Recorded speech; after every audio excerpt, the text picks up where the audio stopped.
어느 날 레드는 궁금했다. 과연 나의 MBTI는 연구자의 적합한 MBTI일까? 두둥. 요즘 어울리는 직업, 안 어울리는 직업 이런 게 MBTI별로 구분되어 있는 컨텐츠를 제가 인스타에서 봤단 말이죠. 그래서 왠지 나의 MBTI가 어쩌면 나의 직업군과 대학원생이라는 이 직업군과 어울리지 않는 게 아닐까? 이런 고민이 들어가지고 한번 찾아봤단 말이죠. 그러던 와중에 정말 절망스러운 글을 발견하게 되는데 바로 이겁니다. 아니 어떻게 가장 어울리지 않는 직업군으로 연구자가 꼽힐 수 있죠? 여러분 대학원생의 되는 목적이 다양하다고는 하지만 아무래도 제 1번의 목적은 대부분 연구원이 아니겠습니까? 저는 제가 연구원을 잘 할 수 있다고 믿었고 재미있다고 나름 생각했는데 웬걸 제가 졸업을 하지 못한 이유가 어쩌면 저 MBTI 자체가 대학원생 혹은 연구직에 어울리지 않는 MBTI였기 때문 아닐까? 이런 확신을 얻어버리게 된 거예요. 이렇게 확신이 될 줄 몰랐단 말이죠. 근데 어쨌든 그렇게 되어버린 겁니다. 그래서 저는 고민을 하던 중에 정말 나만 이렇게 괴상한 MBTI를 가지고 이 대학원생에 입문했는가? 이런 가설을 세워봤어요. 그래서 제가 연구실 사람들의 MBTI를 모아봤어요. 이거 가지고는 저를 특정할 수 없을 것 같으니 한번 보시죠. 짜잔. 이게 생각보다 다양해요. 저는 왠지 MBTI가 그 연구자의 MBTI는 I가 압도적으로 많을 거라 생각했단 말이죠. 의외로 E와 I가 고르게 분포합니다. 이건 정말 예상치 못했던 부분인데요. 저는 실험실 사람들을 보고 I가 압도적으로 많을 줄 알았지만 아이가 압도적으로 많이 사실 반반이라는 결과가 나왔네요. 어쨌든 이 작은 샘플 안에서는 E와 I가 고르게 분포한다. 처음에는 이게 전연차와 고년차의 차이가 아닐까라고 생각을 해봤는데 생각보다 저희 실험실은 이렇게 연차의 분포가 굉장히 다양하기 때문에 그것과 관계없이 E와 I의 성향을 둘 다 가지고 있다. 그런데 여러분 그거 생각하셔야 돼요. 저는 극강의 E인데 근데 이게 연구실 생활을 하다 보면 중간에 갑자기 I가 되어버리는 경우가 있습니다. 저는 진짜 그랬어요. 그래서 한 2~3년 차 때쯤 갑자기 내가 사실 사람을 별로 안 좋아하는 게 아닐까? 이런 생각을 했단 말이죠. 그때는 이제 실험실에 적응을 하는 과정이기도 했고 그러고 이게 아무래도 전에는 대학생 때는 막 친구들이랑 와르르 하고 놀러 다니고 막 술도 마시고 이러잖아요. 근데 이게 대학원생이 되니까 술을 마시고 놀러 다닐 시간이 없는 거야.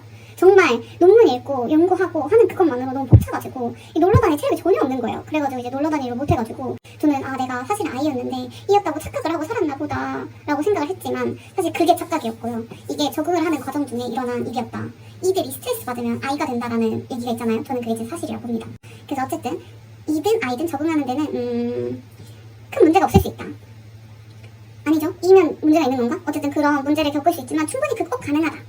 그 다음에 지금 보시면은 S와 N의 분포도 보면은 이것도 반반입니다. 사실 S도 S적 성향을 가진 사람은 뭔가 현실적으로 이제 필요한 걸 현실적으로 판단하고 그러한 거에 굉장히 능통한 면이 있는 것 같아요. 그래서 보통 S이신 성향인 대학원생분들을 보면은 지금 당장 내가 뭘 해야 될지를 꽤 잘 찾아내시는 편입니다. 반면에 N인 분들은 원래 N 자체가 아무래도 현실적인 것보다는 어떤 보이지 않는 무언가를 상상하면서 이렇게 하는 거니까. 그래서 혹시 강아지가 갑자기 하늘에서 창문을 통해 날아들어온다면 어떡할 거야? 이러면 이제 S인 친구들은 왜 강아지가 날아들어오지? 그럴 일은 발생하지 않잖아. 그런 걸 왜 상상해야 해? 라고 하지만 N인 친구들은 그러면 나는 간식부터 사다 줄 것 같아 라든지 그 강아지는 무슨 색깔이야? 라든지 이렇게 상상의 나래를 잘 펼치기 때문에 이 N인 친구들은 어떻게 보면은 과학이라는 걸 펼쳐나가는 데는 굉장히 괜찮은 성향일 수 있다 이런 생각이 듭니다. 그래서 N과 S는 다른 유형의 과학자가 될 뿐 둘 다 대학원생이나 연구직에는 적합할 수 있다. 이거는 이제 본인이 어떻게 그 포텐을 펼쳐나가느냐의 문제인 것 같다 이런 생각이 들고요.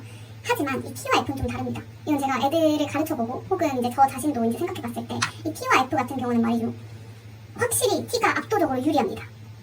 네, 이거는 아마 문과 대학원 쪽은 모르겠지만 어쨌든 이공계 대학원은 팩트를 다루는 작업이다 보니까 이 연구 결과에 감정이 실리면 별로 좋지 않아요.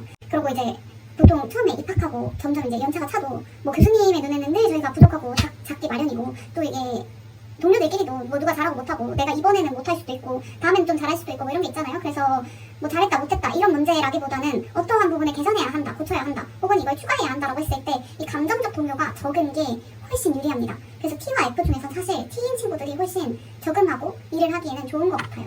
하지만 우리 연구실에는 F가 압도적으로까진 아니지만 좀 더 많네요. 인간적인 곳이 그 다음에 J와 P 이것도 있습니다. 이것도 제 경험담으로 말씀드리면 저는 진짜 압도적 P거든요. 근데 P인 사람들은 자신의 갈무리하는 그게 무조건 필요합니다. 왜냐면 P들은 닥치는 대로 일을 해버리는 성향이 있어가지고 일이 많을 때 특히 그리고 좀 이게 N과 P의 조합이어버리면은 약간 직관적으로 이게 필요한 것 같다라고 생각이 드는 것부터 처리를 한단 말이죠. 근데 그게 실제 프라이어티하고는 엄청 다른 수가 있어요. 그래서 그럴 경우에 굉장한 고초를 겪게 되고 이거 교수님한테 들켰을 때 이제 굉장한 난항을 겪게 될 수가 있기 때문에 이 피들은 제의인 척을 좀 해야 합니다. 그래서 이 제의력을 갖추는 게 이 사회생활 하거나 아니면 일을 하는 데 있어서 굉장히 필요한 일인 것 같거든요. 그래가지고 이제 제의에게 배울 게 많다. 우리 피들은 이제 이 필요를 잠시 내려놓고 하나하나 적어보면서 이제 그 계획을 하고 그 계획된 일부터 나의 이성이 판단한 이 직관, 애니 판단한 그거 말고 나의 이성이 판단한 그 프라이어티대로 일을 하는 그런 습관이 굉장히 중요하다라는 교훈을 제가 이 계획다리가 되어서야 얻었습니다. 생각보다 이 선천적인 어떤 성향을 바꾸는 게 쉽지 않더라고요. 그래서 어쨌든 이 구르고 굴러온 제가 생각해보기에 제이들이 훨씬 대학원 생활에는 유리한 것 같다. 그래서 이렇게 대충 정리를 해봤고요. 제가 그래서 이 지금 하기 싫은 이 와중에 이제 생각을 해봤을 때 대학원 생활에 가장 유리한 MBTI는 두구두구두구두구 바로 ISTJ인 것 같다. 빠밤.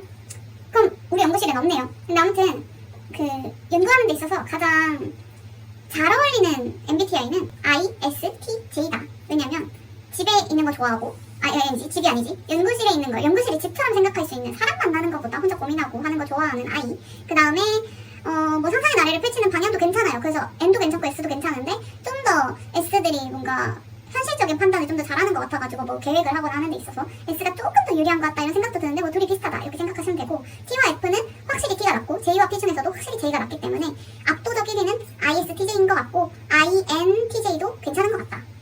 뭐 이런 결론입니다. 그래서 피눈물을 흘리며 저의 MBTI는 ENTP이기 때문에 연구자에는 그다지 적합하지 않았을 수 있겠네요.